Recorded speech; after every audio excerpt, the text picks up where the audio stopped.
साल पहले 500 और 1000 के नोटों को बंद किया गया था और 2000 के नोटों को लाया गया था, लेकिन अब आरबीआई द्वारा 2000 के नोटों को भी बंद किया गया है और 30 सितंबर तक बैंकों में जमा करने का और बदलने की प्रक्रिया जारी की गई है। बातचीत करने के लिए आम आदमी पार्टी के राज्यसभा सांसद सुशील गुप्ता जी हैं। सर, क्या कुछ कहेंगे? 6 साल पहले 1000 और 500 के नोट को बंद किया गया था, अब 2000 के नोटों को बंद करने की प्रक्रिया जारी की जा रही है, क्या कुछ कहेंगे? जब ये 6 साल पहले नोटबंदी हुई, बहुत दुखद परिणाम लगे थे।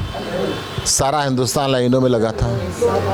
उस समय 500 रुपये का और 1000 रुपये का नोट बंद किया गया था और ये कहते हैं ये नोट बड़े हैं, इससे ब्लैक मार्केटिंग होती है, और 2000 रुपये का नोट इशू कर दिया गया। उस समय की नोटबंदी के बाद भारतीय जनता पार्टी का दफ्तर एयर कंडीशन हिंदुस्तान के हर ज़िले में बन गया था। उस नोटबंदी के अंदर कितनी हेराफेरी हुई, कितने नोट आरबीआई ने कुल इशू किए तो उससे ज़्यादा जमा हो गए।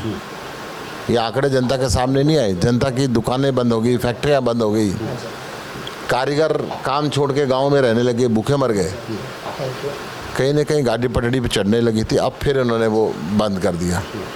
अब इस नोटबंदी से किसका फ़ायदा होने वाला है? अडानी साहब का या भारतीय जनता पार्टी के कौन से विंग का? ऐसी क्या बात हुई कि रातों रात इनको ये फैसले लेने पड़ते हैं?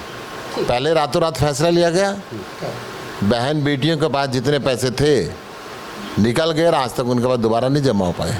आज फिर ये फैसला ले लिया, किसने अपनी बेटी की शादी के लिए, किसी ने बच्चे की पढ़ाई के लिए वो पैसे रखे थे और ऑर्डर निकाल दिया। 20,000 रुपये से ऊपर एक समय बैंक बदलेगा नहीं। तो कैसी स्थिति है और इस देश के अंदर ऐसे कानून क्यों बनाए जाते हैं?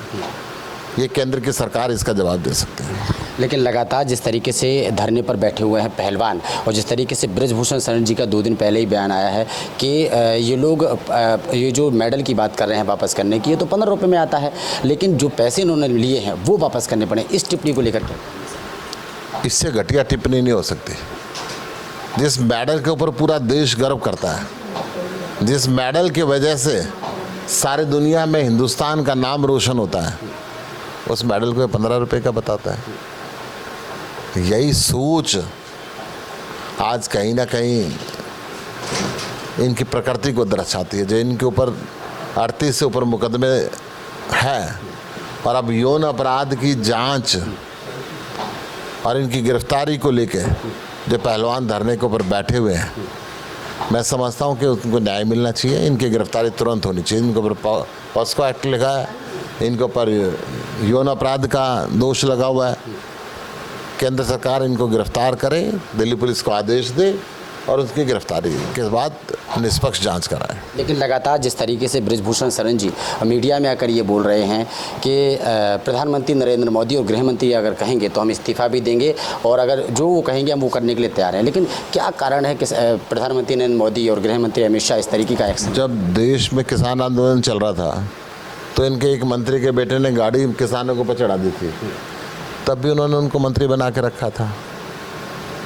और अब देश की बेटियां, देश की वो गौरवशाली बेटियां जो पूरे हिंदुस्तान का नाम पूरी दुनिया के अंदर रोशन करती हैं, वो कहते हैं साहब हमारे साथ ये यौन अपराध करता है, फिर भी इसको अध्यक्ष बना के रखे हुए हैं।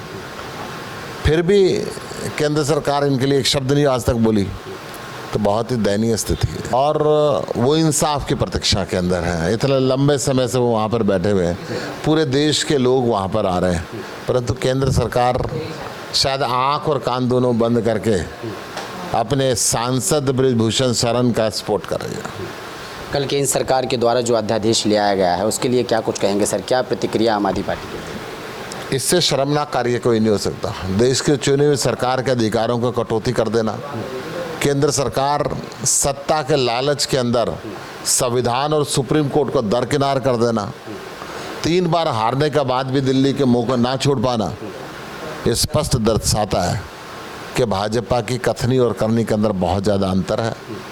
ये सत्ता का लालच में इस कदर डूब गए हैं कि देश के संविधान और देश के सुप्रीम कोर्ट को भी ओवररूल कर रहा है। ठीक है, तो हमारे साथ जुड़े हुए थे राज्यसभा सांसद सुशील गुप्ता जी। कैमरामैन अमन के साथ ब्रजेश कुमार।